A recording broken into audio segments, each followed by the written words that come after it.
तो कैसे हैं आप लोग। स्वागत है आपका इस वीडियो में। और इस वीडियो में हम पढ़ रहे हैं क्लास नाइन्थ का चैप्टर नंबर 2 पॉलिटी का।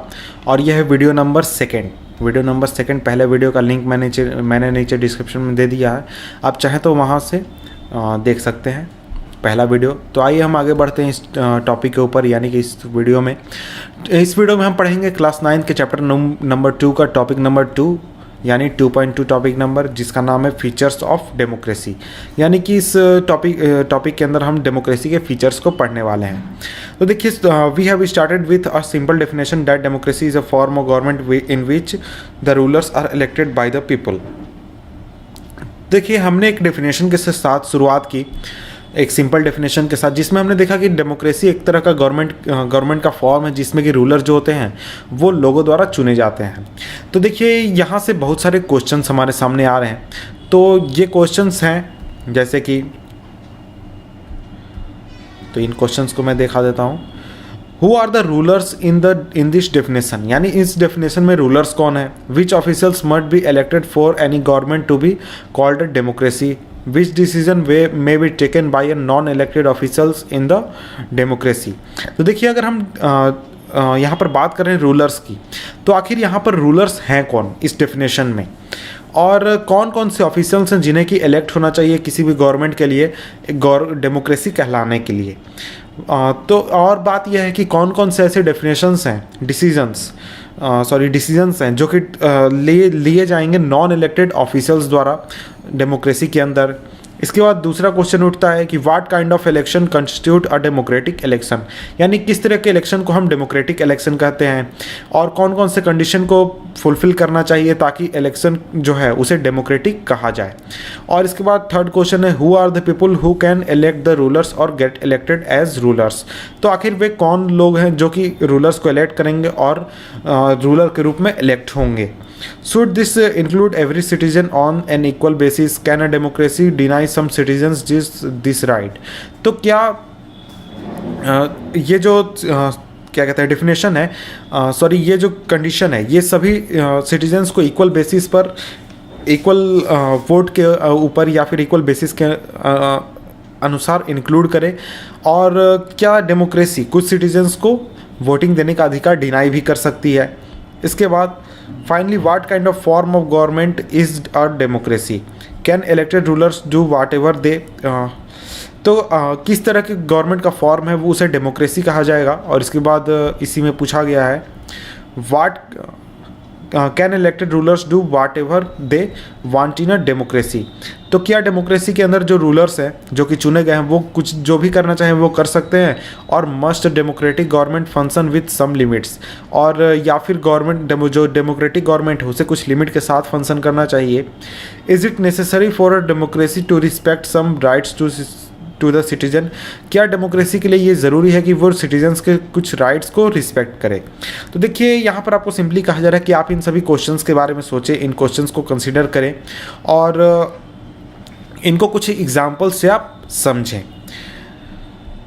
तो अब हम आगे बढ़ते हैं। हमारा नेक्स्ट टॉपिक है इसी में 2.2 के अंदर ही major decisions by elected leaders. तो देखिए, हम यहाँ पर कुछ एग्जाम्पल्स के रूप में देखेंगे कि जो मेजर डिसीजन लिए गए हैं इलेक्टेड लीडर्स द्वारा। तो सबसे पहले हम पाकिस्तान के साथ शुरुआत करते हैं। पाकिस्तान में जो जनरल परवेज़ मुशर्रफ थे, उन्होंने एक मिलिट्री विद्रोह किया था अक्टूबर 1999 में। उन्होंने जो डेमोक्रेटिकली इलेक्टेड गवर्नमेंट थी उसे ओवरथ्रू कर दिया, यानी उखाड़ कर फेंक दिया, और ख़ुद को चीफ एग्जीक्यूटिव घोषित कर दिया कंट्री का, और बाद में खुद को प्रेसिडेंट के पद पर बैठा दिया। और 2002 में उन्होंने एक रेफरेंडम कराया जिसमें कि देश के लोगों ने उन्हें 5 साल का एक्सटेंशन दे दिया। तो Pakistani media, human rights organisations और जो डेमोक्रेटिक एक्टिविस्ट थे, उन्होंने कहा कि रेफरेंडम वाज बेस्ड ऑन, मैं इसे नीचे कर देता हूँ,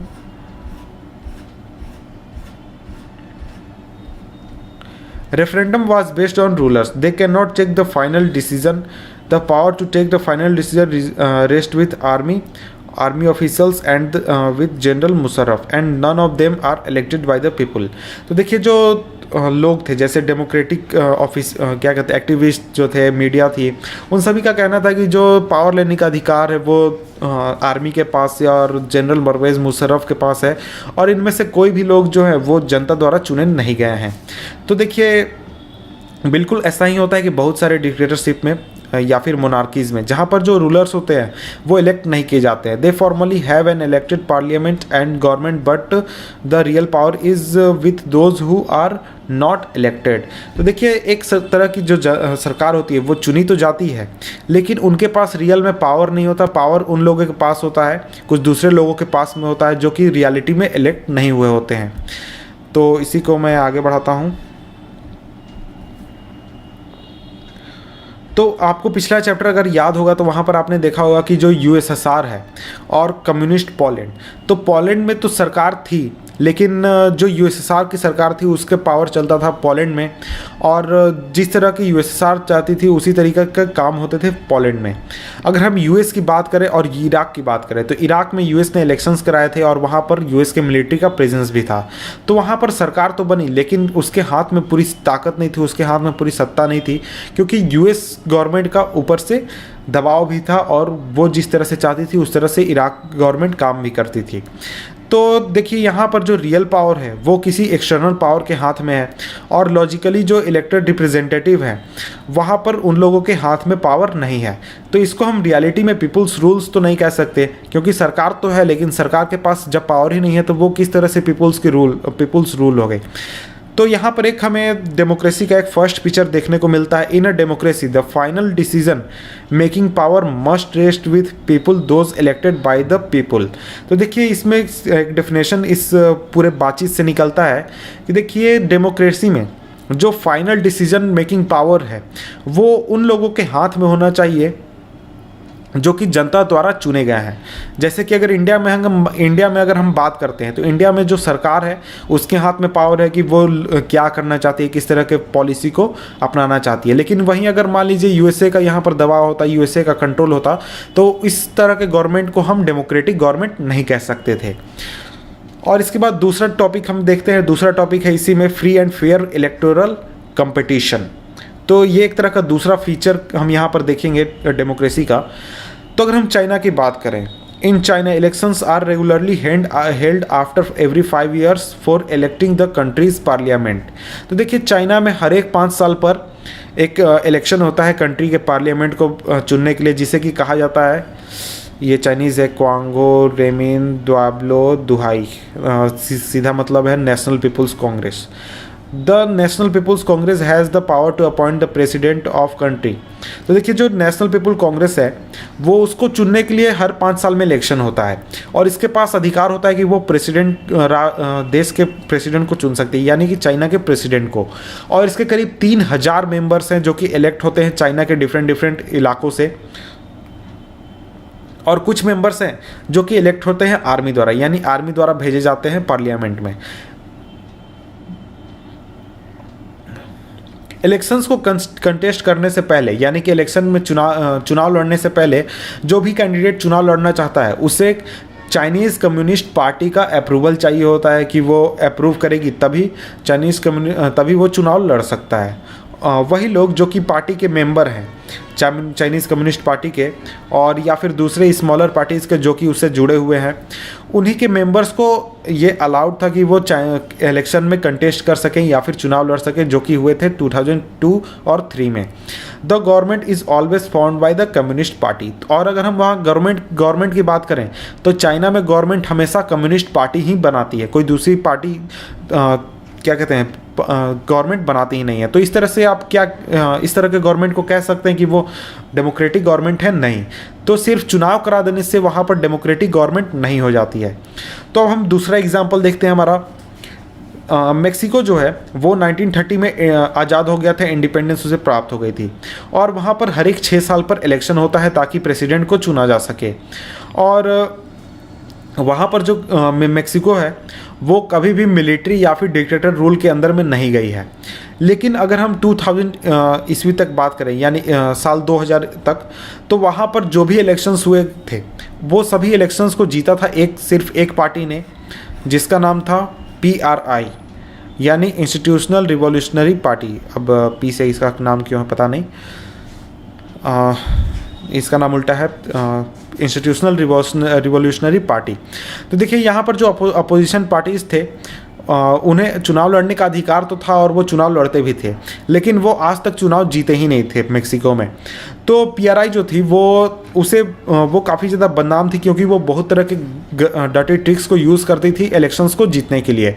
उन सभी लोगों को जो कि गवर्नमेंट में एम्प्लॉयड थे, उन सभी लोगों को पार्टी के मीटिंग्स अटेंड करने होते थे, और जो गवर्नमेंट स्कूल के टीचर्स थे वो पेरेंट्स को फोर्स करने के लिए यूज़ करते थे कि देखिए आपको वोट देना है तो किसे देना है, पीआरआई पार्टी को वोट देना है। तो और जो मीडिया थी वो लार्जली इग्नोर करती थी जो अपोजिशन पॉलिटिकल पार्टीज थी उनके एक्टिविटीज़ को, और वो सिर्फ उनको ऐसा दिखाने की कोशिश करती थी कि वो सिर्फ खराब काम कर रहे हैं, वो बुरे काम कर रहे हैं, अच्छे काम वो कर नहीं रहे हैं। Sometimes the polling booth were shifted from one place to another in the last minute पर कई बार जो पोलिंग बूथ होते हैं जहाँ पर वोट डाला जाता है उन जगहों को ही चेंज कर दिया जाता था, और इस तरह से ये जो चीज़ें ये काफ़ी डिफ़िकल्ट कर देती थी, मुश्किल कर देती थी लोगों को वोट देने के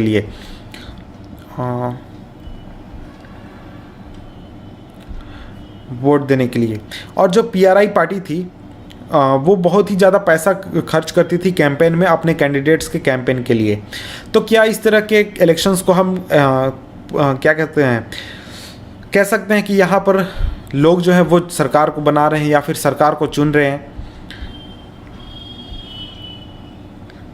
यहाँ पर हम सिर्फ उसकी नहीं बात करें, हम मेक्सिको की सिर्फ नहीं बात करें, यहाँ पर हम चाइना की भी बात कर रहे हैं।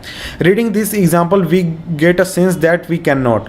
तो यहाँ पर हम एग्जाम्पल को ध्यान से देखें तो हम नहीं कह सकते कि इस तरह का चीज़ें जो हैं ये गवर्नमेंट डेमोक्रेटिक गवर्नमेंट है, या फिर यहाँ पर लोग जो हैं उनके पास ऑप्शन है सरकार बनाने का या फिर सरकार चुनने का।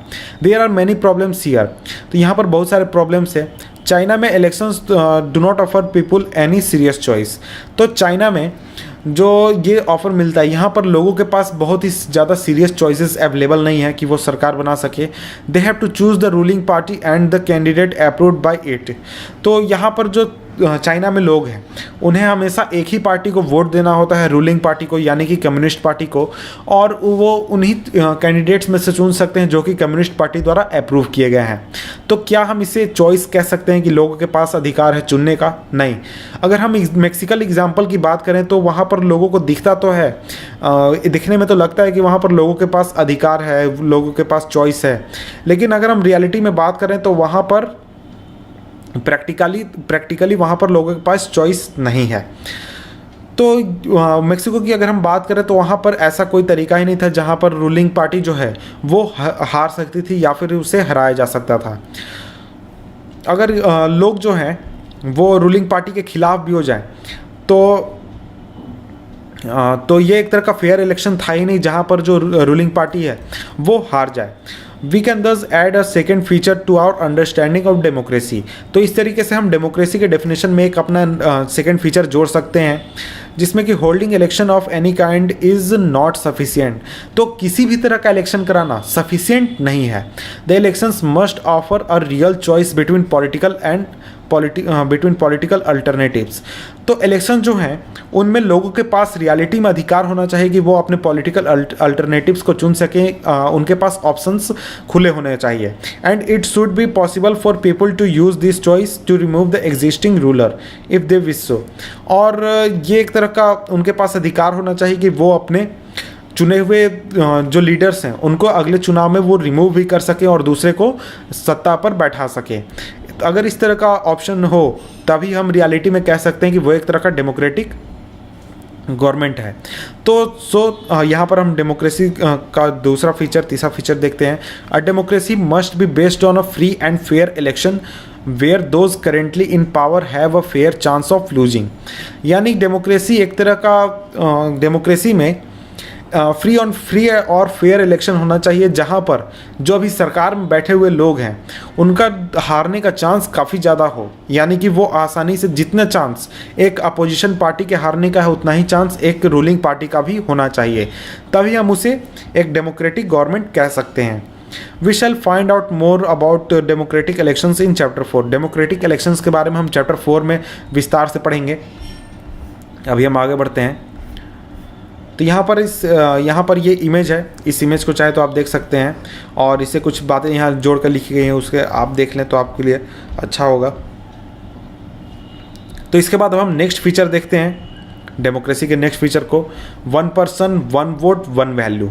तो यहाँ पर यहीं पर आपको समझ में आ गया होगा नेक्स्ट फीचर डेमोक्रेसी का, कि डेमोक्रेसी में क्या फीचर होना चाहिए, 1 पर्सन 1 वोट 1 वैल्यू। अगर तो आइए अब हम पढ़ते हैं इस चैप्टर के अंदर में। तो लास्ट चैप्टर में हमने देखा कि डेमोक्रेसी के लिए जो स्ट्रगल था वो जुड़ा हुआ था यूनिवर्सल एडल्ट फ्रेंचाइज के साथ, उसके डिमांड के साथ, यानी कि एक सीमित एज के बाद लोग सभी, उस सीमित एज के बाद सभी लोगों को वोट देने का अधिकार हो। This principle has now come to be accepted almost all over the world, yet there are many instances denial of equal right to vote. देखिए ये जो प्रिंसिपल है यूनिवर्सल एडल्ट फ्रेंचाइज का, वो लगभग सभी जगह एक्सेप्ट किया जा चुका है दुनिया में, लेकिन वहाँ पर बहुत सारी जगह हैं जहाँ पर इस तरह के फीचर्स को अलाउ नहीं किया गया है या फिर उनको डिनाई करके रखा गया है इक्वल राइट टू वोट का। तो यहाँ पर अगर हम एग्जांपल देखें तो सऊदी अरबिया का एग्जांपल देख सकते हैं, जहाँ पर महिलाओं को वोट देने का अधिकार नहीं है। जो इस्टोनिया है वो उस तरह से उसने सिटीजनशिप रूल्स बना कर रखे हैं कि जो रशियन माइनॉरिटी के लोग हैं वो, उनके पास बहुत ही मुश्किल से वोट देने का अधिकार उन्हें मिलता है। अगर हम फिजी की बात करें तो वहाँ पर जो इलेक्टोरल सिस्टम इस तरह से है कि वहाँ के इंडिजेनियस फिजी, यानी कि जो वहाँ का नेटिव रहने वाले लोग हैं, उसके वोट का वैल्यू ज़्यादा होता है जो कि वहाँ पर इंडिया से गया हुआ फिजियन है। तो इस तरह की अगर हम चीज़ें की बात करें तो इसे हम डेमोक्रेटिक में फीचर में नहीं रख सकते, क्योंकि सभी लोगों के पास बराबर वोट देने का अधिकार नहीं है। Democracy is based on a fundamental principle of political equality. तो डेमोक्रेसी जो होना चाहिए वो उसका एक फंडामेंटल प्रिंसिपल है कि पॉलिटिकल इक्वालिटी होना चाहिए लोगों के बीच में, यानी कि वोट देने के अधिकार जो लोगों के पास प्राप्त हैं उसके बीच में। That gives us the third feature of democracy. इससे हमें थर्ड फीचर मिलता है डेमोक्रेसी का।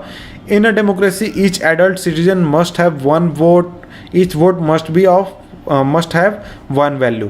तो डेमोक्रेसी में जितने भी एडल्ट हैं, यानी यूनिवर्सल एडल्ट फ्रेंचाइज, यानी कि एक सीमित एज के बाद सभी लोगों को वोट देने का अधिकार है।